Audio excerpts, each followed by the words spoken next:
Hello guys, today my video is about Azov. This is one of the most famous and the one with the most controversial battalions in Ukrainian army.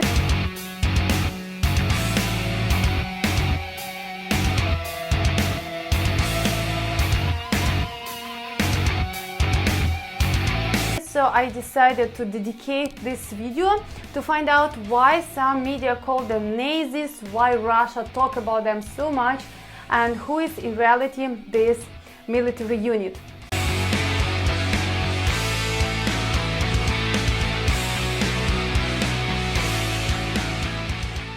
Before I will start my talk, I just want to tell you that this is my opinion. I study a lot of information on the web and I analyze it, and somehow I reached to the opinion which I'm gonna deliver in this video. In March 2014, after Russia occupied Crimea, they started focusing on occupation of east of Ukraine. In that time, we almost had no army and no weapon. Many people who were protesting and fighting in revolution start feeling that now they need to go and fight on east of Ukraine and prevent Russian occupation. Anyway, let's back to Azov. Who created it? From where it appeared? Azov were created as a unit of patrol police of Ministry of Interior, not created by people with far-right views. Just pay attention on that. It was from the beginning created by Ministry of Interior as their unit. Why Azov is considered as far-right regiment? Azov gathered many people from organization called Patriots of Ukraine, which some people considered as neo-Nazi organization. Some of them were part of football ultras as well. Some of them have far-right political views. Anyway, Azov as an organization is a part of National Guard of Ukraine. They do not represent any political views and they must follow the general strategy of the whole government regarding any kind of battalions. Own political views of the people do not represent Azov's target. Azov started from 300 people and now it's about 1,000 people inside. So why there are so much talks about Azov? I believe one of the big reasons of that is Russian propaganda. Today you hear about Mariupol and how Russia is unable to take it over since 1 month. Azov is the one who is fighting inside and who is responsible for this area. But just look at their history. As I said, the battalion were created in 2014 on the 5th of May. On the 7th of May, they already captured the Minister of Defense of so-called Donetsk Republic. On the 9th May, they free city police department of Mariupol from the separatists. On 12th May, they captured one of the separatist leaders in Mariupol. And on the 13th June, they free the whole Mariupol city from the separatists. On the 6th July, they retained total control over the Azov Sea. During that year, they actually were capturing so many key parts of the separatism movement in Ukraine and they were bringing them to intelligence. And I just want to pinpoint you, they didn't kill them, they captured them and they bring them to intelligence. So actually they did a good job for Ukraine, and that is why Russia make them so big and start calling nationalists Nazis, because by the way, for Russia, nationalist, person who love Ukraine, person who consider Ukraine as a separate nation, he is a Nazi by default. Okay, so why do some media call them Nazis? Symbol of Azov is similar to wolf's angel, which were appropriated by Nazi Germany. The battalion itself says it represents the first letters of national idea, and it just have similarities, but they didn't mean to have this sign as a wolf's angel. Also, some people who joined Azov were supporters of far-right views of politics. At the end, Russia need to find external enemy for their country and claiming that there are Nazis in Ukraine which they need to fight with them, and actually it seems like a good story. Okay, so sometimes you can also find information that Azov is a terrorist. Let us see what do they mean under this word. For sure, Russian media always talking that Azov made so many crazy crimes that you cannot even explain because it is so much bad. They don't want to talk in details, but believe it is something super crazy. Anyway, I found in Al Jazeera that Azov were destroying houses of Roms, which is gypsies and LGBT.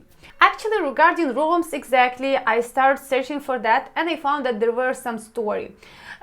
So there is one village in Odessa and there is mostly people who is living Bulgars, there is a lot of Roms, there is also some Gagauz and some other, there is so many very small ethnical groups, and they live in somehow together in one village. And in this village, the Roms is the one who was selling drugs, they was robbing houses, there was a lot of conflict between local people in this village and Roms. And they fed up so much with this. They know that these guys were paying to police because it was on that far time. They used to pay to police. Police kind of come, kind of check. They didn't find anything, and it was continuing. And one time, the one girl who is 8 years old was killed, and she was killed super cruel that even her mom, in the beginning, she didn't recognize her. I don't want to describe what it was, but it was something like raping and killing. And for sure, they found one gypsy guy. This guy was related. So people become so much cruel, insane actually, and they start just crashing all the houses of these guys and say, go out of the village, we don't want to see you. They was gonna to kill this guy, but actually police capture him and hide from the people to not be killed by society. And they also start fighting against all these drug trafficking things. So it was all together on that time, and it was some kind of wave on society. On that village exactly, Azov were the one who was patrolling the streets, and for sure there was time from time coming to these rooms, and they was finding the drugs with them, and it was all like that. This is how I see what it was. So these guys, not by themselves, they are the one who feel that we need to go and kill with no reason some people or kick them or hurt them. No, there was some real story, and they were just part of all these people who was really going crazy after this murder. How Ukrainians see Azov? In Russian article, I found very interesting statement. They said that even Ukrainians are so much, afraid of them. They're so much tired of them, and even Ukrainian patriots, who is so much pro-Ukrainian, they see Azov as a disgusting people. And that was very funny, because actually there is nothing like that. For sure, I didn't go and ask on the street people, how do you see Azov and so on, but I see, even as per our media, as per everything, first, our people, they do not really define Azov so much over so many other battalions. So we have so many of them. We have somebody famous in one thing, somebody famous in other things. But Russia, they don't pinpoint all other things. They don't pinpoint all other military units. They just focus on Azov, and whatever they do, they focus on it so much, and they spread it and make it so much big.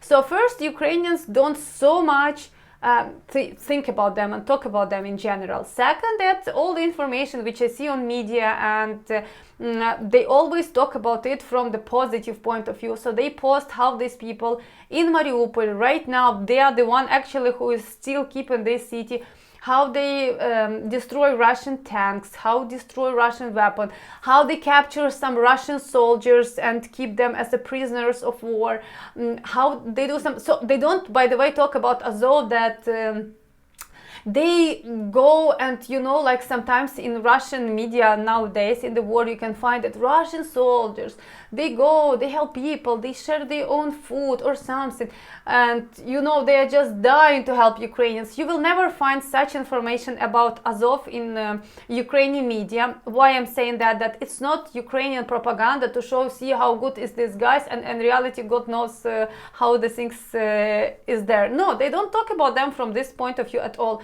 They just show that which soldiers they capture, which buildings they free up, which directions they free up, how many tanks and these helicopters, whatever they destroy, and so on. So that's actually basically all information. And I don't think any Ukrainian patriot will feel bad for some kind of division which is defending Ukraine successfully, and which is fighting for their cities and so on. So in this regard, I cannot say that we have anything bad and negative, and for sure people do not have any negative feelings about them, except maybe they had some personal stories with them. So just to summarize all the things which I was talking about, Azov, this is the battalion which were created by Ministry of Interior. It's not because sometimes it seems like this is some organization which is fighting out of nothing and nobody knows what's the clear purpose of their existence. No, it's a special kind of like military unit created just by our police. Second, they are based on Mariupol and mostly they are fighting only in the city. They are not spreading so much all over Ukrainian territory. They are basically is there. Also, if you will go to visit their website, you will not find something like, our target is to show that we are white race. Ukrainians are the upper nation and all around us is lower nation, or this is something like, I guess, how you can actually attract people with very radical views. This is how you need to advertise your battalion. But if you will go to the website, you will just find the information when they created, what's the main target of organization, and it's just defending Ukraine and so on. There is nothing specially crazy written there. And also how to apply, how to join, and which professions they require. So for me, from the side, it doesn't look like something crazy. I never see any videos where they are talking about some crazy things as Azov, because some people can say that, oh, and they're the commander of Azov. Something like 5 years before he became a commander, he was saying this and that. Maybe he was saying, maybe this is his personal views, maybe he really think like that, but I guess if you're talking about organization, you need to say what organization is talking about themselves and with which target they were created. I'm not sure, maybe I'm wrong in these ideas, so I'm very welcome really to have discussion under this video, and let's find out how do you see the things in reality.